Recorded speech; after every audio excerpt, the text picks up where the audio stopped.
Hola a todos y bienvenidos a Biología de Tranquis. La semana pasada tomé un pequeño desvío de la temática de estas semanas para hablar de los zorros, pero antes de eso tocó hablar de la fotosíntesis y de los principales grupos de organismos que la llevan a cabo. Hoy volvemos a los organismos fotosintéticos para hablar de unos que son particularmente interesantes, por su importancia para los ecosistemas de la Tierra, para los estudiosos del clima e incluso para la tecnología humana. Además son organismos muy carismáticos y únicos, así que se merecen un poco de atención. Os presento a las diatomeas. Las diatomeas son organismos unicelulares pertenecientes a Eukarya, las células con núcleo. Esto quiere decir que una diatomea es una única célula compleja con núcleo y todo tipo de sofisticadas estructuras internas. Dentro de Eukarya pertenecen a un filo llamado Ocrófita. No hace falta que os quedéis con el nombre, pero me interesa que os vayáis haciendo una idea de los distintos grupos que manejamos en biología a la hora de clasificar los organismos. En este caso, un filo es un grupo de muy alto nivel, muy amplio. Para referencia, los cordados, el grupo que contiene a peces, tiburones, que son un grupo separado, reptiles, anfibios, aves y mamíferos, entre los que estamos nosotros, todo este grupo de los cordados es un único filo. De la misma forma que pasa con los cordados, los organismos que componen a Ocrófita son muy variados, y contienen tanto organismos unicelulares como la diatomea, como los gigantescos sargazos o algas pardas que forman bosques submarinos en nuestros océanos. No es la primera vez que menciono estas algas. Si recordáis, en el segundo episodio de la fotosíntesis hablé de ellas, y las ponía en el contexto de sus cloroplastos, las pequeñas estructuras que permiten que estos organismos realicen la fotosíntesis. Tanto los enormes sargazos como las diminutas diatomeas tienen cloroplastos, y ambas los consiguieron de la misma forma, o mejor dicho, ambas descienden de un ancestro que los consiguió de la siguiente manera. Los cloroplastos en el pasado fueron cianobacterias, bacterias capaces de realizar la fotosíntesis. En algún punto de la evolución quedaron atrapadas dentro de una célula con núcleo que se las intentó comer. Al pasar el tiempo se fueron modificando y perdiendo la capacidad de vivir independientemente, y se especializaron en su función de crear compuestos orgánicos y energía a partir de la luz y el agua. Los cloroplastos le pasan los resultados de la fotosíntesis a la célula hospedadora, y ésta a cambio se ocupa de la fabricación de proteínas y otros compuestos complejos que le pasa al cloroplasto para que siga vivo y sano. De esta relación nacieron algunos tipos de algas como las algas verdes y las rojas, pero las ocrófitas, el grupo de los sargazos y las diatomeas, consiguió sus cloroplastos de una forma más indirecta. Sus ancestros le hicieron a una alga roja lo mismo que el alga roja le hizo al ancestro de las cianobacterias. Se la intentó comer, pero no pudo digerirla y el alga roja se quedó a vivir dentro de su agresora.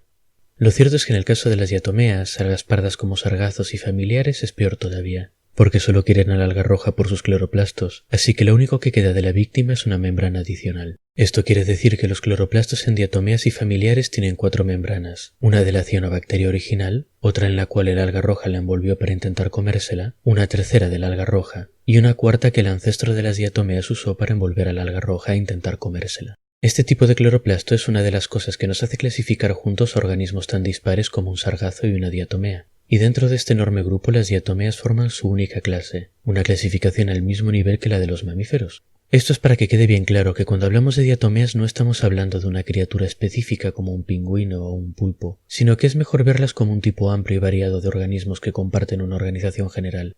En el caso de los mamíferos, esta organización general se traduce en una serie de características específicas y reconocibles del grupo, como la presencia de pelo y glándulas mamarias. En el caso de las diatomeas, esto se traduce en la característica que las hace inmediatamente reconocibles, un estuche de sílice que rodea la célula. El sílice es un compuesto químico formado por un átomo de silicio y 2 de oxígeno. Es un compuesto muy común, y lo podéis encontrar formando la mayor parte de la arena, o del gel que va en estas bolsitas que se ponen en la ropa a veces para absorber la humedad.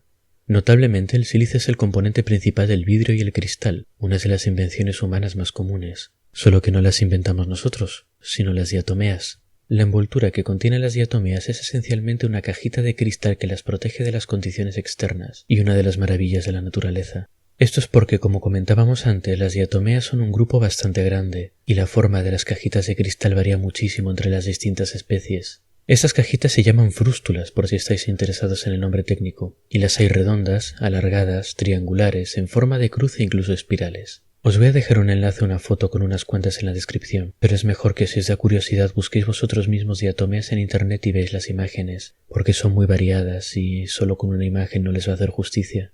Una foto de microscopía de un conjunto de diatomeas de distintas especies parece una colección de joyas, y de hecho hay gente con mucha paciencia que se dedica a hacer arreglos de diatomeas, usándolas para hacer preciosos cuadros e imágenes en miniatura. Y requiere mucha paciencia y mucha técnica porque las diatomeas son pequeñitas. El tamaño de cada diatomea varía, tanto por ser de especies distintas como debido a una particularidad de su reproducción que veremos en un momento. Pero están dentro del orden de las decenas de micrómetros de longitud. Vamos a poner 50 micrómetros como tamaño de ejemplo. Harían falta 40 de estas diatomeas para igualar el diámetro de la cabeza de un alfiler. Esto quiere decir que desgraciadamente nuestros ojos humanos no pueden apreciar directamente estas joyas naturales.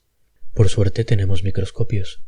Pero la verdad es que aunque usando un microscopio óptico vamos a poder apreciar sus formas, incluso a este nivel nos vamos a perder algunos de los detalles más impresionantes de estos organismos. Estos detalles son simplemente demasiado pequeños. Para observar cualquier objeto, sea con nuestros ojos o con un microscopio, necesitamos captar luz que rebota en ese objeto. La luz se comporta como una onda, como las olas del mar. La luz de distintos colores tiene distintas longitudes de onda, que viene a ser la distancia entre dos crestas consecutivas de la ola. El tema de todo esto es que debido a cómo funcionan los microscopios es muy difícil observar con claridad objetos menores que la mitad de la longitud de onda de la luz con la que se observan. Esto normalmente no es un problema, porque la menor longitud de onda de la luz visible, el violeta, es de 400 nanómetros, que es lo suficiente para ver la mayor parte de las cosas que queremos ver. Pero a veces queremos observar cosas con una resolución menor, como por ejemplo los detalles de la cajita de una diatomea, y con luz normal eso es imposible. En estos casos necesitamos recurrir a un microscopio electrónico. Los microscopios electrónicos usan un torrente de electrones en vez de un torrente de luz para iluminar el objeto que queremos ver. La cosa es que los electrones también tienen longitudes de onda, funcionan de una forma parecida a la luz cuando hablamos de un microscopio, y las longitudes de onda de los electrones son miles de veces más cortas que las de la luz visible, y de hecho son lo suficientemente cortas para en casos extremos observar los átomos y moléculas del objeto que estamos mirando. En el caso de las diatomeas no necesitamos llegar tan lejos. Pero si las miramos al microscopio electrónico observamos que esos estuches tan curiosos no son lisos, sino que están cubiertos de poros, canales y relieves que las hacen parecer minúsculas estructuras de alta tecnología.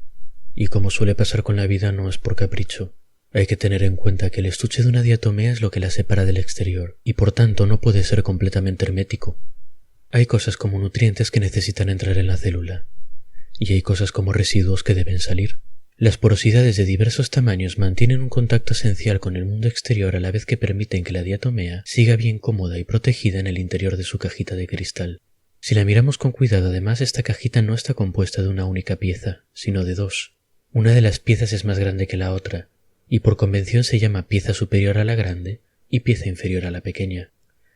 La pieza superior se solapa por encima de la inferior, de tal forma que las dos piezas se encajan de forma similar a una placa de Petri. O si no conocéis las placas de Petri, imaginaos una de estas capsulitas de plástico que traen la sorpresa en los huevos de chocolate. Ahora creo que tienen bisagra, pero en mis tiempos de comer huevos de chocolate frecuentemente solo estaban cerradas porque la parte de arriba se solapaba bien apretada con la de debajo. Pues con las cajitas de cristal de las diatomeas pasa algo parecido, y esta configuración de la cajita les da un problema curioso. Las diatomeas muchas veces se reproducen de forma asexual como en tantos otros seres unicelulares. Una célula se divide en dos y listo, sin problemas, dramas o sentimientos heridos. En el caso de las diatomeas, las dos células hijas se reparten las dos mitades de la cajita de cristal, que en cada una de ellas pasará a ser la nueva pieza superior. Para la que se llevó la pieza superior original esto no es un problema. Crea una pieza inferior nueva y se convierte en una copia de la célula original. Pero la que se llevó la pieza inferior también fabrica una nueva pieza inferior, que en este caso será ligeramente menor que la que heredó, así que el tamaño final de su cajita será menor al de la célula original. Si esto pasa una vez no es demasiado grave, pero cuando la célula hija que se quedó pequeña se divida, una de sus propias células hijas heredará su pieza inferior como pieza superior, así que será también más pequeña, y cuando ella se divida volverá a pasar lo mismo.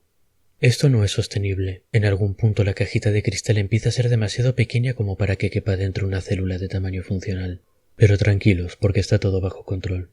Cuando las diatomeas alcanzan un tamaño crítico, demasiado pequeño, se activa su ciclo sexual. Se liberan de esa caja de cristal que empieza a quedarles tan pequeña, y algunas de ellas forman el equivalente a un óvulo, mientras que otras se desintegran al dividirse en un montón de equivalentes a nuestros espermatozoides. Como pasa en tantos organismos, un espermatozoide y un óvulo se juntan y crean un nuevo organismo completo. En este caso es una única célula que crece hasta un tamaño grande, fabrica una cajita de cristal nueva del tamaño máximo de la especie y comienza su nueva vida como diatomea.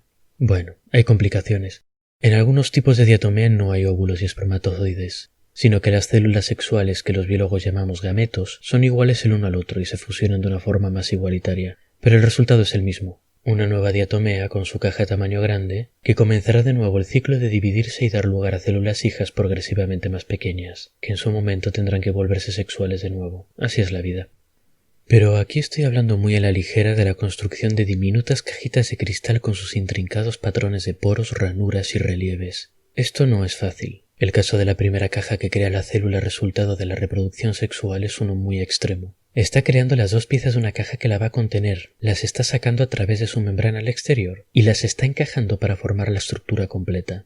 Este es un acto heroico de ingeniería. Pero ni siquiera tenemos que irnos tan lejos. La simple actividad cotidiana de las diatomeas, el sacar silicio del medio ambiente, procesarlo y usarlo para construir y mantener sus cajitas es algo bastante impresionante. Tanto que los seres humanos, tan guays que nos creemos, no sabemos hacerlo. Nuestros métodos para crear y trabajar materiales con sílice, el vidrio por ejemplo, requieren altas temperaturas y reacciones con compuestos agresivos. Y son métodos muy crudos. No permiten crear estructuras tan detalladas de nanómetros de tamaño. Y nos interesa hacerlo, o bueno, a algunos ingenieros les interesa. Veréis, existe un tipo de material llamado cristal fotónico, que tiene algunas propiedades muy interesantes, como la capacidad de dejar pasar luz de ciertas longitudes de onda, pero doblar o rebotar el resto de una forma predecible. La verdad es que no os puedo dar detalles de cómo exactamente los seres humanos podemos usar esto porque no sé mucho de estas cosas, pero sí sé que a algunos ingenieros se les cae la baba con los cristales fotónicos y que se están estudiando para aplicaciones como por ejemplo transmitir datos mediante luz, algo parecido a la fibra óptica como la que ya usamos pero mejor. Otra propuesta es directamente usar cristales fotónicos en vez de los diodos que usamos ahora para construir ordenadores. Esto quiere decir que tendríamos ordenadores basados en diminutos cristalitos de tamaño nanoscópico, que serían mucho más rápidos que los que tenemos ahora. Esto es muy interesante, pero por ahora es ciencia ficción. Los cristales fotónicos son difíciles y costosos de producir, demasiado para hacerlo en masa, y crearlos con patrones consistentes en los tamaños necesarios es algo muy desafiante. Bueno, es algo muy desafiante si uno es humano. Porque si uno es una diatomea, crea cristales fotónicos cada vez que se divide, a coste casi cero, a temperatura ambiente y con patrones y estructuras nanoscópicas muy consistentes. Efectivamente, las cajitas cristalinas de las diatomeas funcionan como cristales fotónicos, y de hecho se sospecha que además de darles protección, las ayudan a dirigir y enfocar la luz que les llega para optimizar la fotosíntesis. Así que hoy en día tanto biólogos como ingenieros de materiales se dedican a estudiar las cajitas, los genes y las proteínas de las diatomeas, para intentar entender cómo son capaces de construir estas increíbles estructuras. Y preparaos porque hay dinero en esto, y cuando se descubra va a ser como CRISPR-Cas, con un montón de gente peleándose para patentar algo que no inventaron, sino que copiaron de la naturaleza, y seguro que nadie se molesta en defender la propiedad intelectual de las pobrecitas diatomeas. Pero bueno, volviendo a lo nuestro. Como veis, las diatomeas son alta tecnología, unos organismos realmente únicos e interesantes. Pero hablando de ellas así os puedo dar la impresión de que son una rareza, una curiosidad, una criatura extraña que vive en sitios difíciles de encontrar, uno de los caprichos de la naturaleza. Pero no es así. Están en todas partes. La capa superficial del océano, a donde llega una buena cantidad de luz, está absolutamente llena de diatomeas. También se las puede encontrar en ríos, en lagos y en zonas húmedas como pantanos, turberas o rocas musgosas. Las diatomeas han tenido un éxito brutal, y de hecho son uno de los grupos de seres vivos más abundantes en el planeta y de los más importantes para el mantenimiento de nuestros ecosistemas. Se habla mucho de los árboles y las plantas terrestres y cómo su fotosíntesis produce el oxígeno que respiramos, pero en realidad el grueso del oxígeno se produce en los océanos por parte de las algas, y una muy gran parte de ese está producido por las diatomeas. Se calcula que un 25 o 30% del oxígeno total que se produce por fotosíntesis viene de estos organismos. Además, las diatomeas son un componente crítico del alimento de la vida marina. Casi todos los ecosistemas se basan en la materia orgánica que produce la fotosíntesis, y las diatomeas son las que producen el 40% de la materia orgánica en los ecosistemas marinos. Estos son ecosistemas muy grandes, son muchas bocas que alimentar, y las diatomeas alimentan a casi la mitad de ellas. Y parece que lleva siendo así mucho tiempo. Las diatomeas como las conocemos aparecen en el Cretácico temprano, hace unos 100 o 150 millones de años. Esto es mucho tiempo en comparación con una vida humana, pero en términos geológicos no lo es tanto. Hace un momento comparábamos a las diatomeas con los mamíferos, por ser grupos de organismos del mismo nivel en las jerarquías que nos montamos los biólogos. Bueno, pues los mamíferos como grupo aparecimos hace unos 200 millones de años. Eso quiere decir que las diatomeas como grupo son una forma de vida bastante más moderna que nosotros, aunque muchas veces en nuestras mentes consideremos a los organismos unicelulares y aparentemente sencillos como primitivos o antiguos. Evolucionan e innovan como todos los demás. Y las diatomeas con sus cajitas de cristal fueron una innovación con mucho éxito y explotaron en abundancia. Lo sabemos porque podemos ver sus restos. Cuando una diatomea muere, su cajita permanece y se deposita en el fondo del río, lago u océano en el que vivía.